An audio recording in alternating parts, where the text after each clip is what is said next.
Okay, hello midnight viewers. It's another late night video. This is Noah here in my workshop. And I know it's been a while since I have posted any videos, but there's just been so much going on. I can't even explain. I have recorded maybe 30 or 40 videos that I have to edit. I've been working on the Brooklyn Eel. I've been working on the Axolotl guitar pedal. It's just crazy, and I'm trying to declutter a little bit. So I'm going to throw this stuff out, and I just kind of wanted to share with it before I let go. So this is an extra electric eel keyboard that I made. And this is the instrument that it was made for. This is the bass eel, the original bass eel based on the Atmega chip. And so this had the original keyboard that was where all the keyboard keys were in line. And so I also found that this one was too thin. It seemed kind of strong to me, when I cut it at the time, but you could see it bends when you push it in the middle. And the keyboard that I went with was double the thickness. It was always fun to use the to cut wood this thick on the laser cutter at the MIT Media Lab, because you had to switch out the lens, and that one focused, and that one it was serious business, and you had to go a lot slower when you're cutting this. And you can see I eventually got the settings pretty darn good on this, so there's like almost no burn on there. So anyway, that's this keyboard extra that I'm not going to be using because I don't use this keyboard style anymore, and it's not thick enough. By the way, these holes are where all the knobs went. On the bass eel, they got labels eventually. So I'm getting rid of those. Getting rid of those in order to have more space so I can complete projects. This is another thing that I started near the end. This is a chromatic keyboard cut out on the laser cutter. I really did want to experiment with some chromatic keyboards near the end, but just ran out of time, and it became time to actually write the thesis. Notice that this one has an interesting feature. I put C in the middle of it because, keyboards always start with a C, and then you can't hit the B. And a lot of times you use the key G major. And so I wanted that to be right near the middle also, so you could play things like in A. Did I go down to... Yeah, it looks like I even went down to E. So that was the thinking behind this, having keyboards that don't necessarily start at C. So this was a prototype, and as we could see, it was probably too thin. I didn't even have the design completed. This was a laser cut version of it, certainly a little bit stiffer. But those have to both go. I tried making my own keys for that. It was very complex. Making your own keyboard is actually quite much more difficult than you would think, getting a quality one. So those have to let go. Now these are another piece of history. I taught a workshop at one of those sort of tangible interface classes, conferences. I forget what it's called, but I actually led people through making some electric eels. So there are about 4 eels out there, I think, that were made by academics in, say, I don't know, 2007, 2008, around that time. And these are some of the keyboard templates that we used. So you could see this is one of the first times that I'd ever put the keyboards, instead of 4 in a long string like the red eel and the blue eel and stuff like that, and the bass eel, they were next to each other. So this is one of the very first times I did that. And that was the workshop where I learned to actually stack them like this, right? This is just a little bit more ergonomic on your fingers. And that's the configuration that I ended up using on what I consider the most successful of the electric eel instruments. So you see it's got 4 rows of those sort of offset in the middle keyboards, and it worked so well that when I finally mounted, I think this is called the violin eel at one point, when I finally mounted it on here, I went back while I was sharing the studio in Somerville with Ryan and everybody else, Ryan O'Toole, and I retrofitted one of those keyboards.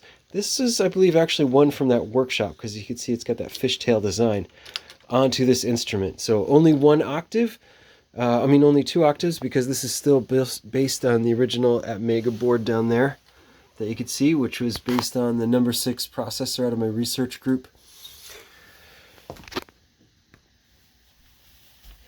And yes, it's just now occurring to me how silly it is to talk about this keyboard without at least giving a brief demo. So it works like this.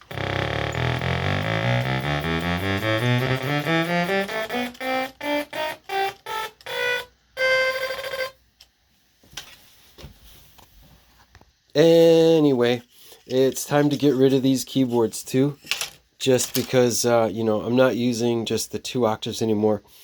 So they're now obsolete. Let's see what else is in this box. Okay, these switches I absolutely cannot throw out yet. There are no more like that in the whole entire world. I bought those at an auction of Frostbite stuff. This here is just like a fancy wood artifact. I think I was mounting the knobs on these at one point was the idea. Oh, yeah, one of the guitars actually uses this. I think I'll save that. This is just another set of speaker terminals. Around that time, I was so crazy to, you know, save money and especially reuse parts that anytime I saw speaker terminals anywhere, I would just save them. Nowadays I do much more intentional design, and this set here has a crossover built into it, so I mean, I don't know what value is in there. I think I'm just gonna have to let this go. Okay, yeah, you want to see some cool artifacts. This was a wild project. I had an idea to build a generator for the electric eels based on an accordion. You see, once I'd had the physical phenomenon done, I went through and just thought of all the different ways to translate physical motion into electricity and make generators out of it. So at this point, you could see I actually went through a lot of care. Again, laser cutting some pretty thick material. I went through and I stained it, and I even finished it, some blobs on the stain there. And this is all around one custom motor that I had found, but it actually did work like an accordion. I only ever built these accordion sort of zigzaggy things and attached them to that one random motor. I had no idea where that is now. So I'm going to have to let these go. It's a very, very beautiful artifact of the time, but it's just, there's just almost no other parts to this. If I'm going to make another accordion, then I'll restart that from scratch. But based on these principles, just have to figure out how to attach to a real, you know, NEMA motor frame. Because that required using some gear reduction. Anyway, let's see what else is in the box. Okay, yeah, we've got the ubiquitous humongous capacitors used in the rectifiers. I'll definitely save that. Electric eels tend to use 1,000 or more microfarads at 25 to 50 volts. These get expensive because you need like 8, and they're, you know, at least $1 a piece, and they take up a lot of space. Sometimes you can use smaller ones. As a matter of fact, if we peek inside the Brooklyn Eel here, we could see the newest AC rectifier board. And I'm using 25 volters on there, no problems so far. And those are down at 4,700 microfarads.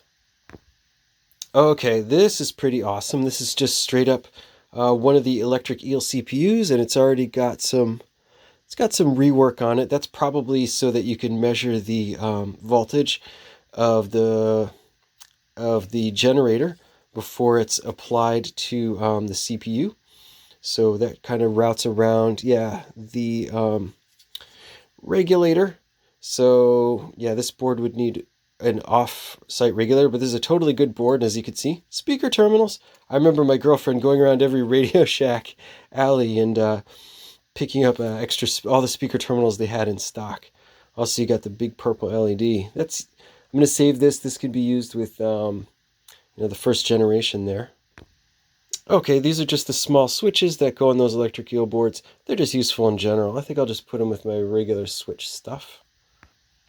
Okay, and then we've got I got a transformer, and then I think it was Jonathan who was making these coils. I don't remember exactly what kind of project, but I had a vague idea to make a generator by making my own coils. But man, by the time you get to, you know, all of the details, I want to revisit that someday. It's just, you know, when you're making generators from scratch as opposed to starting from motors, it's just going to take an awful lot of time. So that's a project for another day. I'm going to let these go since I don't even know their specs. Okay, and that leaves us pretty much with these wooden gears and this gear rack. So this was used for an electric eel that was actually a kick drum. It was pretty awesome. There's a few pictures of it out there. You actually stepped on a metal pedal and it moved this gear rack up and down, and that spun these laser cut gears that were then mounted on the shaft of a big old stepper motor. And yes, it did generate power. I had to glue two of these together to get an extra thick one. That was a really, really cool invention. As I've been moving studios over the last, 5-10 years, I've found more and more pieces of that crazy prototype just missing. And I'm just going to have to recreate it from scratch, knowing what I know now. I would probably use some kind of a cable mechanism. I don't know. But it was fun and important and exciting at the time. I just wish I had all the space and all the money to keep all those original instruments around. But, it's kind of a natural evolution that takes place. Okay, so that's my scrap heap now. I'm going to throw all that stuff out, and hopefully that'll give me just a little more real estate so I can continue to work on these awesome instruments I am now. I got the Brooklyn Eel over here, and in the back I've got the electronic circuit for Pyramid Eel. I guess that's going to be Pyramid Eel 04. That's got some very special electronics. I can't even get into it, but I just have so many things I want to get to, so much of a backlog. So thank you very much for watching, and we'll catch you soon. Or if someone else wants to edit them for me, let me know in the comments section or DM me. Thank you very much.